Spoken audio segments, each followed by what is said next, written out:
Hello everyone, royal kitchen कट्टा या YouTube चॅनलवरती तुमचं मनापासून स्वागत आहे। जुन्या आठवणीतील जे शाळेबाहेर आपल्याला सुखे गुलाबजाम मिळत होते ते कसं बनवायचं ते आज आपण पाहणार आहोत। यासाठी इथं मी 1 वाटी तांदूळ आणि पाव वाटी उडदाची डाळ घेतलेली आहे। आता याला आपण स्वच्छ धुवून घेऊया। डाळ आणि तांदूळ आपण एकत्र करून याला धुवून घ्यायचं आहे। हे धुवून घ्यायचं कारण म्हणजे डाळीमध्ये जी धूळ असते किंवा तांदळामध्ये बऱ्याच वेळा किडे होतात, तर ते किडे पाण्याच्या साहाय्याने वरती येतात। त्यामुळे आपल्याला हे स्वच्छ पाण्याने 2-3 वेळा धुवून घ्यायचं आहे। तुम्ही इथं बघू शकता मी हे 2-3 वेळा स्वच्छ पाण्याने धुवून घेतलेलं आहे। आता यामध्ये पाणी ओतून आपण हे 2.5 ते 3 तास भिजत ठेवणार आहोत। 2.5 तासानंतर तुम्ही इथं बघू शकता डाळ आणि तांदूळ व्यवस्थित भिजलेला आहे। आता याला आपण मिक्सर मध्ये बारीक करून घेऊया। थोडं थोडं घेऊन आपल्याला हे 2-3 वेळा बारीक करून घ्यायचं आहे। तुम्ही इथं बघू शकता मी हे बारीक करून घेतलेलं आहे। आता आपण हे एका भांड्यामध्ये ओतून घेऊया। जर तुम्हाला वाटलं हे बॅटर खूपच घट्ट होत आहे तर तुम्ही यामध्ये थोडंसं पाणी ओतून हे बारीक करून घ्यायचं आहे। डाळ आणि तांदूळ थोड्या प्रमाणात घेऊनच तुम्हाला बारीक करायचं आहे। जर तुम्ही जास्त डाळ आणि तांदूळ घेतली तर ते बारीक होणार नाही।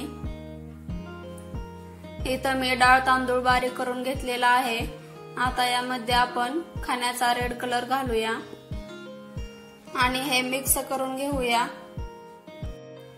जर तुमच्याकडे रेड कलर नसेल तर तुम्ही तुमच्याकडे जो असेल तो घेतला तरी देखील चालेल। तुम्ही जर माझ्या चॅनलवरती नवीन असाल तर चॅनलला लाईक, शेअर आणि सबस्क्राईब करायला विसरू नका।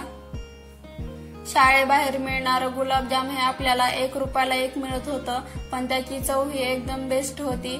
आता सहसा करून शाळेबाहेर हे गुलाबजाम मिळत नाही, तर तुम्ही घरीही एकदम त्याच चवीमध्ये गुलाबजाम बनवू शकता।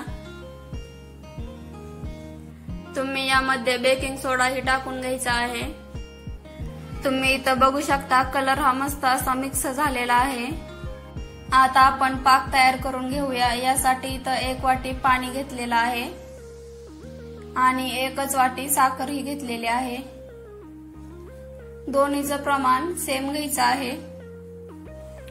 तुम्हाला जर गुलाबजाम अगदीच गोड बनवायचे असतील तर तुम्ही इथं साखरेचं प्रमाण थोडंसं जास्त घ्यायचं आहे।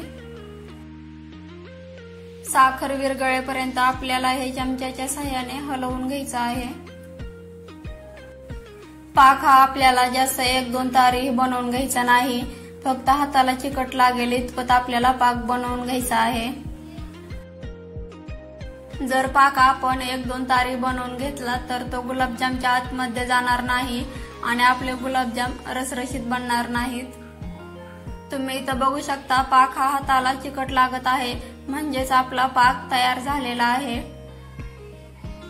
याला आता आणखीन आपण फक्त 2 मिनिट शिजवून घेऊया। पाक बनलेला आहे। आता आपण गुलाबजाम बनवायला घेऊया।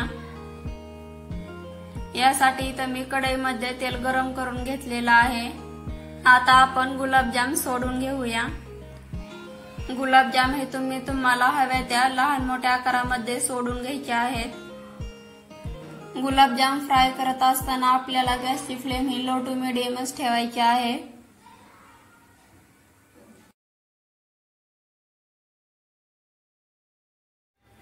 तुम्ही इथं बघू शकता मी सगळे गुलाबजाम तेलामध्ये सोडून घेतलेले आहेत। आता हे गुलाबजाम आपल्याला लगेचच पलटून घ्यायचे नाहीत। तुम्ही इथं बघू शकता असा थोडासा कलर बदलला की मग आपण गुलाबजाम पलटून घ्यायचे आहेत।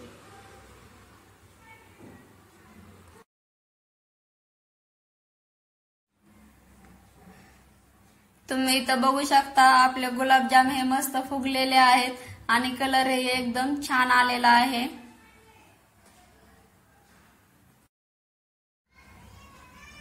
आता याला आपण पलटून घेऊया। आपले गुलाबजाम फ्राय करून झालेले आहेत.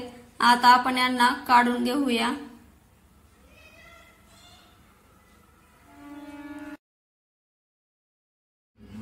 गुलाबजाम काढले की आपण लगेचच पाकामध्ये टाकून घ्यायचे आहेत आणि गुलाबजामची दुसरी बॅच तळेपर्यंत आपण याला पाकामध्ये ठेवणार आहोत.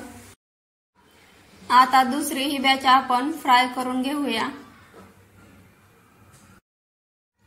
यांना आपण पलटून घेऊया.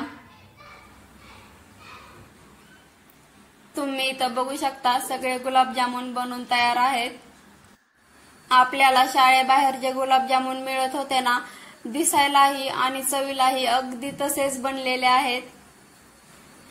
तर मग गुलाबजामुन बनवण्याची माझी ही पद्धत तुम्हाला कशी वाटली ते कमेंट बॉक्स मध्ये नक्की सांगा आणि तुम्ही ही घरी नक्की बनवा. चला तर मग भेटूया अशाच एखाद्या स्वादिष्ट रेसिपी सोबत.